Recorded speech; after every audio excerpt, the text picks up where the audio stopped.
Welcome to intellectuals Avenue. आज हम the crucible के थर्ड एक्ट को डिस्कस करेंगे।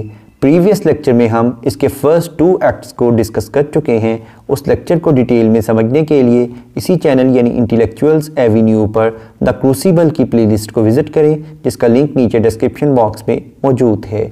अब हम आते हैं इसके एक्ट 3 की जानिब, जिसमें बयान किया गया है सैलम चर्च के वेस्ट्री रूम यानी लिबास का कमरा दिखाया गया है, जो कि अब कोर्ट रूम में तब्दील हो चुका है, यानी उसे अदालती कमरा बना दिया गया है।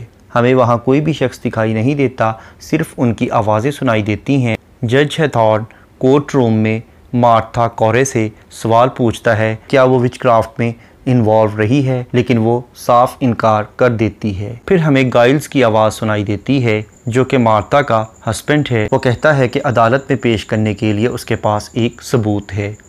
डिप्टी गवर्नर, जिसका नाम डैनफर्थ है, वो लोगों से अपनी सीटों पर बैठने के लिए कहता है। गाइल्स कहता है कि टॉमस पुटनम बहुत ही लालची शख्स है। वो अपनी ज़मीनें लोगों से हथियाने के लिए उन पर विचक्राफ्ट के झूठे इल्ज़ाम लगा रहा है। डैनफर्थ कहता है कि मार्शल को पीछे हटा दिया जाए, लेकिन गाइल्स ये जानना चाहता है कि इस सबूत को अदालत में क्यों नहीं सुना जा रहा। हैरिक गाइल्स को वेस्ट्री रूम में ले आता है। वहाँ रेवरेंड हील गाइल्स को चुप करवाने की कोशिश करता है और जज हैथॉर्न भी दाखिल हो जाता है। जज हैथॉर्न की उम्र 60 साल से ज़्यादा है और वो एक मुनासिब वज़ाकता वाला आदमी है। हैथॉर्न गाइल्स से उसके कोर्ट रूम में दाखिल होने की वजह पूछता है। उसके बाद इस केस से मुतल्लक तकरीबन तमाम लोग कोर्ट रूम में दाखिल हो जाते हैं।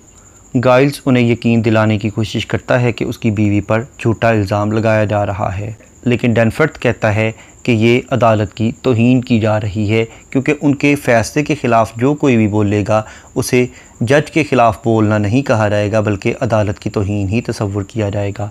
गाइल्स रोना शुरू कर देता है और कहता है कि उसने तो सिर्फ यही कहा था कि उसकी बीवी किताबें पढ़ती है, लेकिन अब तो वो बदरूहों से बहुत ज़्यादा नफ़रत करने लग गई है। डैनफर्थ कहता है कि उसे लीगल वे में अदालत में बाकायदा कोई सबूत पेश करना चाहिए। उसके बाद फ्रांसिस नर्स भी बोलता है। वो कहता है कि हम 3 दिन से बहुत ज़्यादा मायूस हैं, क्योंकि उसकी बीवी रेबेका भी 3 दिन पहले गिरफ़्तार करके अदालत में लाई जा चुकी है। इस पर डैनफर्थ कहता है कि उसे चाहिए कि जो कुछ भी वो कहना चाहता है उसे रिटन फॉर्म में यानी लिख कर अदालत के सामने पेश कर दे, इस पर गौर किया जाएगा। फ्रांसिस कहता है कि ये लड़कियां फ्रॉड कर रही हैं और हर किसी को धोखा दे रही हैं, क्योंकि 72 लोगों को फांसी दे दी गई है और 400 लोग जेलों में पड़े हैं, और ये सारा काम डैनफर्थ के दस्तखत से ही हुआ है। उसके बाद गाइल्स कोरे मैरी वारन और प्रॉक्टर को लेकर दोबारा हाजिर होता है। प्रॉक्टर कहता है कि मैरी डिप्टी गवर्नर के सामने सारी बात बताना चाहती है। इस पर रेवरेंड पेरिस डैनफर्थ से कहता है कि वो प्रॉक्टर से ज़रा होशियार रहे, क्योंकि वो एक शरारती आदमी है।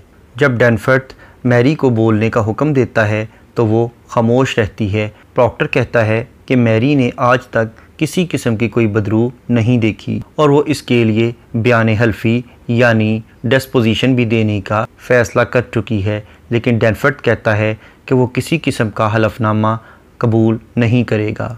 रेवरेंड पेरिस कहता है कि वो अदालत की कार्रवाई को ख़राब करने के लिए आ गए हैं। डैनफर्थ प्रॉक्टर से कहता है कि अदालत में जो हम लोग बोल रहे हैं, हम खुदा के नुमाइंदे के तौर पर ही फ़ैसले सादर कर रहे हैं। उसके बाद डैनफर्थ मैरी से सवाल पूछता है और मैरी उसे बताती है कि यह सारे का सारा ड्रामा उनके ख़िलाफ़ रचाया गया है।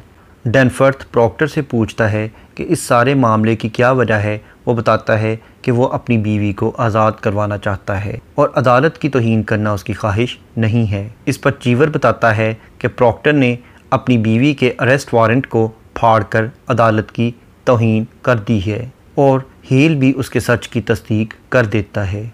उसके बाद डैनफर्थ उनसे ये सवाल पूछना शुरू कर देता है कि क्या उसने कभी शैतान को देखा है, क्या वो एक गॉस्पल क्रिश्चियन है और वो चर्च में बाकायदा क्यों नहीं जाता। प्रॉक्टर कहता है कि वो खुदा से मोहब्बत करता है, लेकिन रेवरेंड पेरिस से मोहब्बत नहीं करता। उसके बाद चीवर कहता है कि ये अक्सर व बेशतर संडे को भी हल चलाता है।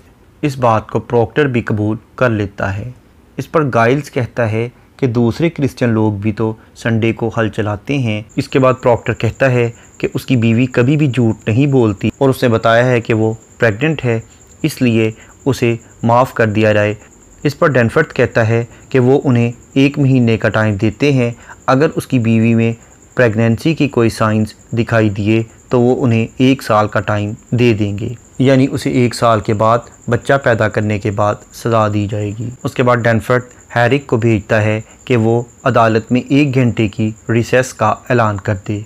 जब हैरिक चला जाता है तो वो प्रॉक्टर से डिस्पोजिशन के बारे में यानी बयान हल्फी के बारे में पूछता है। प्रॉक्टर सबसे पहले तो उसके सामने एक ऐसी शहादत रखता है जिस पर रेबिका, एलिज़ाबेथ और मार्था के हक़ में तमाम लोगों ने अपनी राय देकर बाकायदा साइन किए हैं। रेवरेंड पेरिस उसे बड़ी तंजिया निगाह से देखता है, लेकिन डैनफोर्थ उसे बाकायदा पढ़ता है। इस लिस्ट पर 91 लोगों के नाम दर्ज थे। पेरिस पूछता है कि क्या उन लोगों को पूछगिछ करने के लिए अदालत में तलब किया जा सकता है। फ्रांसिस गुस्से में कहता है कि बिल्कुल उन लोगों को आप अदालत में बाकायदा साइन करने के लिए भी बुला सकते हैं। इस पर फ्रांसिस कहता है कि नहीं, उसने उन लोगों को ये तसल्ली दी हुई है कि अदालती कार्रवाई में उन्हें नहीं ले जाया जाएगा और इस कागज़ पर दस्तखत करने में कोई हर्ज नहीं है। इस पर पेरिस कहता है कि दोबारा से ये अदालत की तौहीन की गई है, क्योंकि मासूम लोग तो अदालत से बिल्कुल खुश हैं, लेकिन अब उन्हें इस तरह से साइन करवा के अदालत के ख़िलाफ़ किया जा रहा है। गाइल्स कोरी भी अपना बयान हल्फी डैनफोर्थ के सामने रख देता है और डैनफोर्थ इस पर रिमार्क्स देता है कि वो अदालत में ऑलरेडी 33 टाइम्स यानी 33 मरतबा इसी मदई के साथ आ चुका है।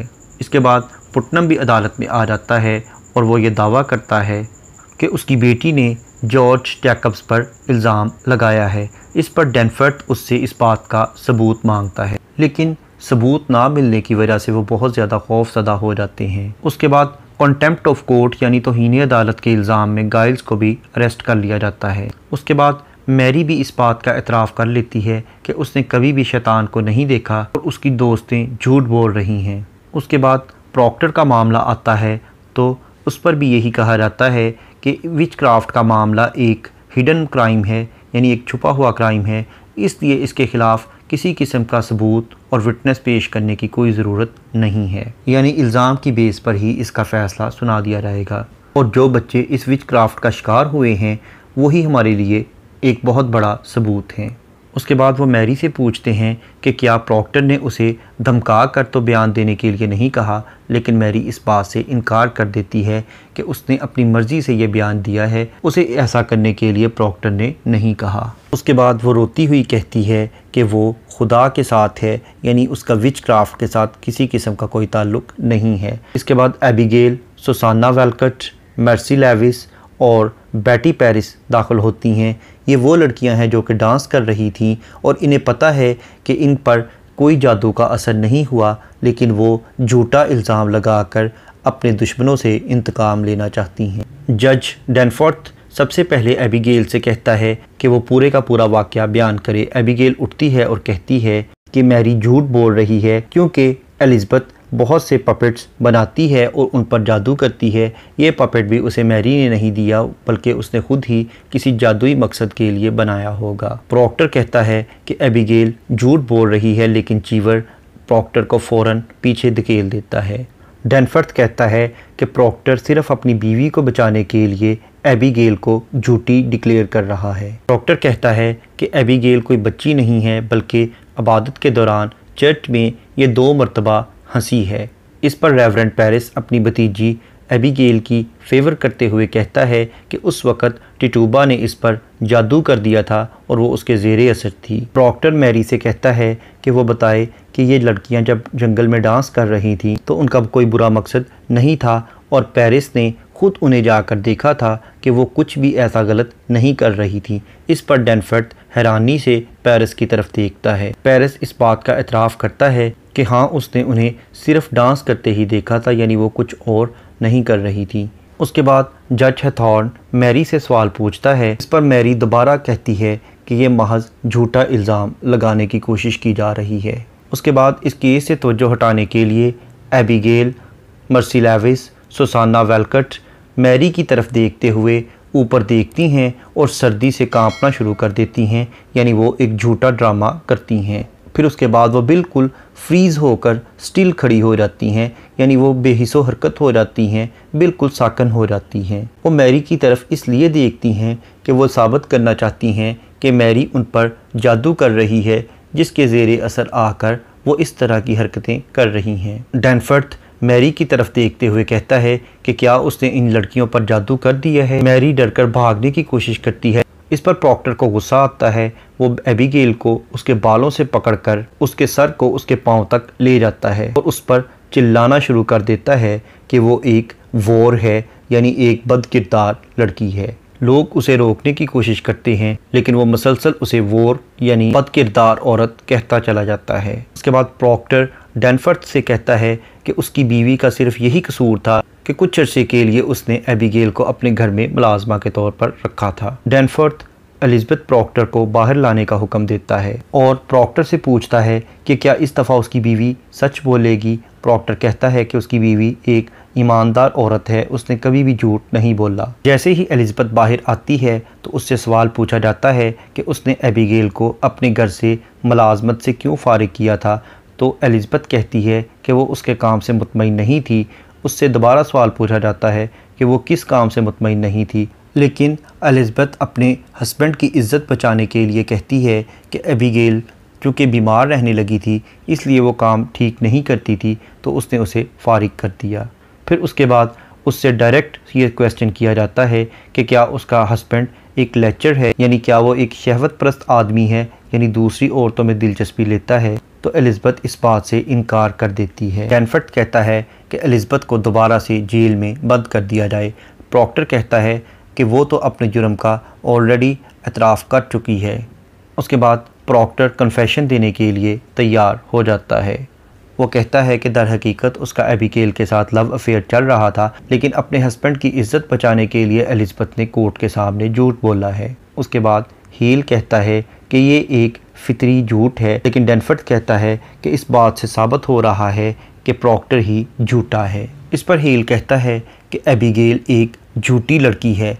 इस पर एबिगेल छत की तरफ देखकर अचानक चीखें मारना शुरू कर देती है और दूसरी लड़कियां भी उसके पीछे ऐसा ही करती हैं। वो ये कहना चाहती हैं कि उन्हें कमरे में कोई ऐसी चीज़ दिखाई दे रही है जिससे वो खौफज़दा हैं, इसलिए उसे कमरे से बाहर भगाया जाए। कहती हैं कि ये कोई येलो कलर का एक बर्ड है। एबिगेल उससे इस तरह से बात करना चाहती है जैसा कि वो मैरी है, जो कि एक येलो बर्ड की शक्ल में आ गई है और उसका चेहरा नोचना चाहती है। इस पर डैनफोर्थ मैरी से कहता है कि वो अपना जादू ख़त्म कर दे। प्रॉक्टर डैनफोर्थ से कहता है कि उसे एक चाबुक दे दे, जब वो लड़कियों को मारेगा तो वो फ़ौरन ऐसा करना ख़त्म कर देंगी, यानी उन पर कोई जादुई असर नहीं, वो ड्रामा कर रही हैं। जब मैरी उन लड़कियों को ऐसा करने से रोकती है तो वो उसकी नकल उतारना शुरू कर देती हैं। इसके बाद मैरी भी गुस्से से पागल हो जाती है और जब प्रॉक्टर आता है तो वो चीख मार कर कहती है कि वो उसे हाथ ना लगाए, क्योंकि वो भी शैतान का ही एक आदमी है। उसके बाद ये लड़कियां खुदा की तारीफ़ करना शुरू कर देती हैं। उसके बाद मैरी प्रॉक्टर पर इल्ज़ाम लगाती है कि वो उसके पास शैतान की किताब लेके आता था कि इस पर अपने दस्तखत कर दो, और वो उसे ऐसा करने के लिए कत्ल तक की धमकियां भी दिया करता था। और वो उसे इसलिए भी कत्ल की धमकी देता था कि वो एलिज़ाबेथ का नाम इस किताब से ख़त्म कर दे। मैरी मज़ीद चिल्लाती है और वो कहती है कि वो खुदा से मोहब्बत करती है, और वो एबिगेल से कहती है कि अब वो उसे कभी भी नुकसान नहीं पहुंचाएगी। हील उसकी फेवर करने के लिए बोलता है, लेकिन डैनफोर्थ उसे चुप करवा देता है और वो प्रॉक्टर से कहता है कि अब वो भी कन्फेशन दे दे। प्रॉक्टर भी इस बात पर रजामंद हो जाता है कि वो कन्फेशन दे देगा। फिर वो जलती हुई आग की तरफ देखकर कहता है कि उसे इसमें शैतान का चेहरा दिखाई दे रहा है। ये उसका अपना और डैनफोर्थ का चेहरा है, और ये हर उस आदमी का चेहरा है जो कि इंसान को जहालत से बाहर लाने की कोशिश करता है। डैनफोर्थ मार्शल से कहता है कि वो कोरे को जेल में ले जाए। जेल भी अदालत से बाहर चला जाता है। यहाँ पर ये एक्ट ख़त्म हो जाता है। एक्ट 4 में सैलम जेल का एक सेल दिखाया गया है जहाँ हैरिक शराब के नशे में धुत होकर दाखिल होता है। वो सारा गुड को जगाने के लिए उसे कोहनी मारता है। इससे टेटुबा भी जाग जाती है। हैरी टेटुबा और सारा गुड इन दोनों से कहता है कि वो यहाँ से चली जाएं, लेकिन जब वो जाने लगती हैं तो वो उनसे कहता है कि वो कहाँ जाएंगी, तो टेटुबा उसे कहती है कि वो बारबाडोस जा रही हैं। उसके बाद डिप्टी गवर्नर वहाँ आ जाता है, उनके पीछे डैनफोर्ड, हैथॉर्न और चीवर भी आ जाते हैं। वो ये जानना चाहते हैं कि हेल यहाँ कैसे आया और अब वो क्या कर रहा है। हैरी कहता है कि वो यहाँ पर बैठकर उन लोगों के लिए दुआ कर रहा है जिन्हें फांसी दी जाने वाली है। डैनफोर्ड कहता है किसी भी शख्स को ये हक नहीं पहुँचता कि वो यहाँ आकर बैठ जाए, तो हैरी को यहाँ पर आने की इजाज़त किसने दे दी है। हैरी बताता है कि पेरिस ने ऐसा करने का हुक्म दिया था। डैनफोर्ड उससे पूछता है कि क्या उसने शराब पी रखी है, लेकिन हैरी झूठ बोल देता है। डैनफोर्ड को जब इस बात का इल्म होता है कि हैरी उसके साथ झूठ बोल रहा है, हालांकि उसने तो शराब पी रखी है, तो वो पेरिस को लाने का हुक्म देता है। हैरी के जाने के बाद हैथॉर्न और डैनफोर्ड एक दूसरे के साथ हेल और पेरिस की सूरत हाल पर गुफ्तगू करते हैं। वो इस बात पर हैरान होते हैं कि पेरिस भी हेल के साथ दुआ कर रहा है। उसके बाद चीवर कहता है कि बाहर से बहुत सी गाय की आवाज़ आ रही है, क्योंकि उनके मालिकान जेल के अंदर कैद कर दिए गए हैं और उनकी गायें इधर उधर बगैर किसी मकसद के घूम रही हैं। उसके बाद पेरिस आता है, वो डैनफोर्ड और हैथॉर्न को सलाम करता है। डैनफोर्ड उसे कहता है कि हेल को अंदर आकर कैदियों से मिलने की इजाज़त ना दी जाए, लेकिन पेरिस कहता है कि हेल ने रेबिका नर्स को इस बात पर अक्साया है कि वो फ़ौरन कन्फेस कर ले, यानी एतराफ़ कर ले कि वो विच क्राफ्ट में मुलव्वस है। इस तरह से उसकी ज़िंदगी बख्श दी जाएगी। उसके बाद पेरिस इस बात का भी एतराफ़ करता है कि उसकी भतीजी यानी एबिगेल अब मर्सी लेविस के साथ गायब हो गई है। वो बताता है कि उसके ख्याल में ये दोनों किसी शिप पर सवार होकर इस इलाके को हमेशा के लिए छोड़ गई हैं और जाते हुए एबिगेल उसके पत्थर के बॉक्स को तोड़कर उसमें से तमाम रकम ले गई है। उसके बाद पेरिस उन लोगों की बात करता है जिन्हें फांसी दी जाने वाली है। वो कहता है कि जिन लोगों को फांसी दे दी जाएगी उनकी फैमिली के लोग उनके पीछे तबाह हो जाएंगे, यानी उनका पुरसाने हाल कोई नहीं होगा। उनमें रेबिका नर्स और प्रॉक्टर जैसे अच्छे लोग भी चले जाएंगे। पेरिस ये भी बताता है कि उसे भी धमकियां मिल रही हैं और उसकी ज़िंदगी भी ख़तरे में है। उसके बाद रेवरेंड हील थका मांदा अंदर दाखिल होता है और ये दोनों प्रॉक्टर के बारे में बात करना शुरू कर देते हैं। वो कहते हैं कि डैनफोर्ड को अपनी बीवी का ख्याल रखते हुए कन्फेस कर लेना चाहिए, क्योंकि उसकी बीवी प्रेग्नेंट है। हेल एलिज़ाबेथ को भी इस बात पर अक्साता है कि वो अपने हस्बैंड को समझाए कि वो कन्फेस कर ले ताकि उसकी जान बख्श दी जाए। उसके बाद जॉन प्रॉक्टर आता है जिसकी हालत बहुत ही खस्ता है। वो एलिज़ाबेथ को बड़े गम और दुख की हालत में देखता है। हेल डैनफोर्ड से कहता है कि इन दोनों को तन्हाई में कुछ टाइम गुजारने का मौका देना चाहिए। उनके जाने के बाद एलिज़ाबेथ और प्रॉक्टर अपने नए पैदा होने वाले बच्चे के बारे में गुफ्तगू करते हैं और एलिज़ाबेथ उसे बताती है कि बहुत से लोगों ने कन्फेस कर लिया है, लेकिन रेबिका ने कन्फेस करने से इनकार कर दिया है और गाइल्स कोरे को भी टॉर्चर करके उसे मौत के घाट उतार दिया गया है, क्योंकि उसे कन्फेस करवाने के लिए उसके सीने पर बहुत से पत्थर मारे गए थे, लेकिन उसने कन्फेस करने से इनकार कर दिया था। प्रॉक्टर कहता है कि वो भी यही प्लान कर रहा है कि उसे कन्फेस कर लेना चाहिए। इस पर एलिज़ाबेथ रोना शुरू कर देती है।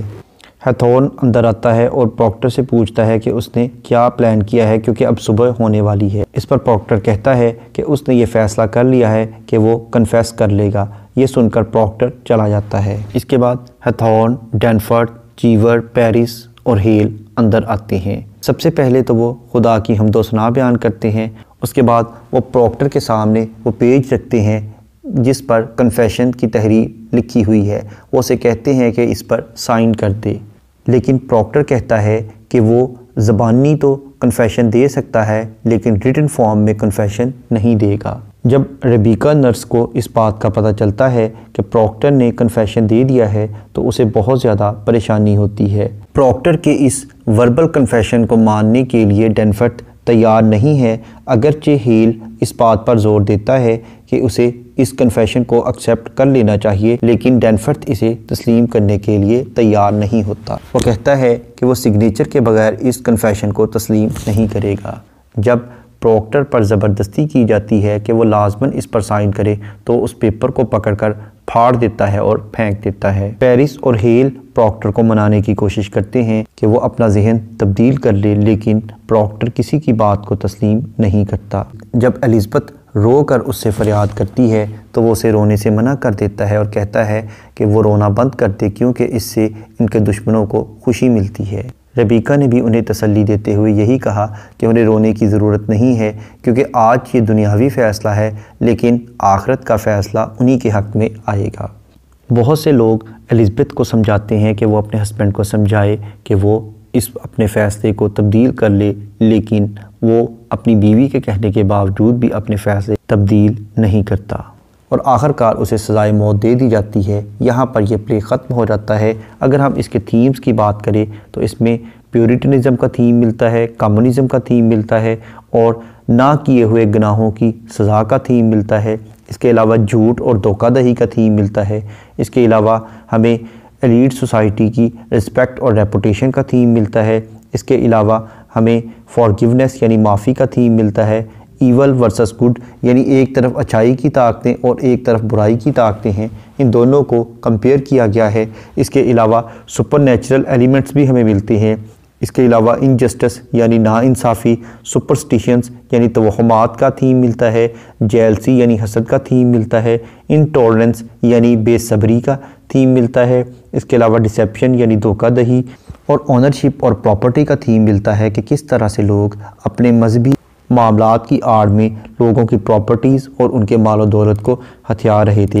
इसके अलावा हमें औरतों का रोल भी दिखाया गया है कि एक तरफ तो मज़लूम ख़वातीन थी और दूसरी तरफ जो जुल्म का साथ देती थी उन्हें हर तरह की प्रोटेक्शन दी जाती थी और उनके झूठ को भी सच तस्लीम किया जाता था। यहाँ पर यह लेक्चर ख़त्म हुआ। Thank you for attending this lecture.